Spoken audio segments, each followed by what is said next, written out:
நாளை மறுநாள் அதாவது 9ஆம் தேதி நடைபெறுவதாக இருந்த அதிமுக மாவட்ட செயலாளர்கள் கூட்டம் ஒத்திவைக்கப்பட்டிருப்பதாக முக்கிய செய்தி வெளியாகியிருக்கிறது.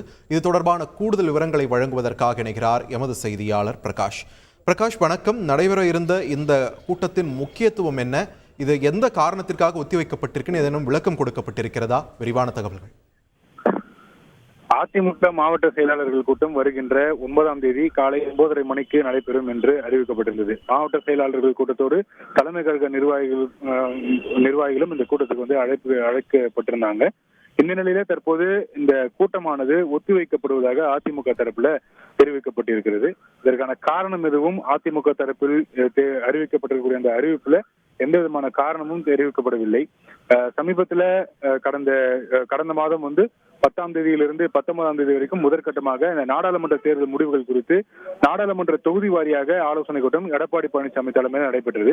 2ஆம் கட்ட கூட்டம் 24ஆம் தேதி முதல் ஆகஸ்ட் 1ஆம் தேதி வரைக்கும் நடைபெற்றது. கிட்டத்தட்ட 38 நாடாளுமன்ற தொகுதி நிர்வாகிகளுடன் ஆலோசனை கூட்டத்தை எடப்பாடி பழனிசாமி நடத்தியிருக்கிறார். புதுச்சேரி, கரூர் மட்டும் இந்த கூட்டமானது ஒத்திவைக்கப்பட்டிருக்கிறது. இந்த சூழ்நிலையில தான் இந்த மாவட்ட செயலாளர்கள் கூட்டத்துக்கு அழைப்பு விடுக்கப்பட்டிருந்தது. இந்த மாவட்ட செயலாளர்கள் கூட்டத்தில் பல்வேறு முக்கிய முடிவுகள் எடுக்கப்படுவதாக இருந்தது. கட்சியில வந்து சில ரிஃபார்மேஷன் பண்றதற்கு எடப்பாடி பழனிசாமி இருந்ததாக அதிமுகவுடைய மூத்த நிர்வாகிகள் அளித்த அந்த தகவலாக நமக்கு வந்து இருக்கிறது. குறிப்பாக மாவட்ட செயலாளருடைய எண்ணிக்கையை வந்து அதிகரிப்பது, சரியாக பணியாற்றாத மாவட்ட செயலாளர்களுடைய பதவிகள் பறிக்கப்படுவது உள்ளிட்ட பல்வேறு முக்கிய முடிவுகள் எடுக்கப்படுவதாக இருந்த நிலையில இந்த நடைபெறுவதாக இருந்த இந்த மாவட்ட செயலாளர்கள் கூட்டம் ஒத்திவைக்கப்பட்டிருப்பது பரபரப்பை ஏற்படுத்தி இருக்கிறது. இருந்த போதிலும் அதிமுக தரப்புல இதற்கான காரணங்கள் எதுவும் தெரிவிக்கப்படவில்லை.